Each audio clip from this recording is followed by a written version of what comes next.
Let's get more on all of this from Lionel Donovan, who joins us in the studio. Lionel, first of all, what kicked all of this off? Well, it all really started with, Nassar. You know, once he was convicted, the lid was blown off on a pattern of predatory behavior and negligence in regards to child abuse that spans decades. And everyone was wondering how exactly a predator like Nassar was allowed to function for so long, especially in a place like all these Olympic teams.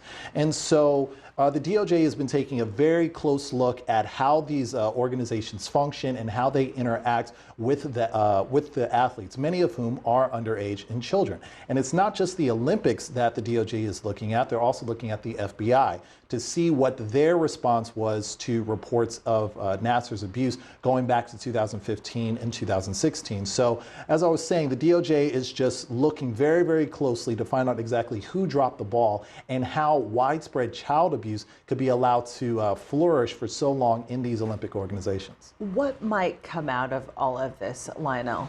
Well, immediately after Nassar's convictions, there were lawsuits and arrests and resignations from many people within these organizations. That was some of the immediate fallout. But now, as these investigations continue to go on, the DOJ is now looking at a more broad question in regards to how these organizations are set up.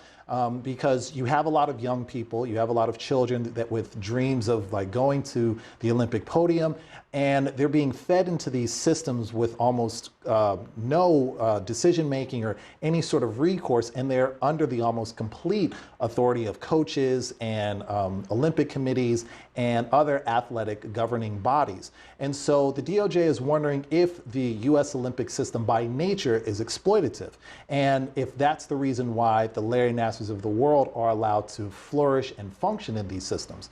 And so as the 2020 Olympics come up and more people start paying attention to the Olympics, these are questions that more people are going to ask. And so the DOJ is working very, very hard to make sure that they have answers and they can find some way to rework these organizations so something like this doesn't happen again. All right.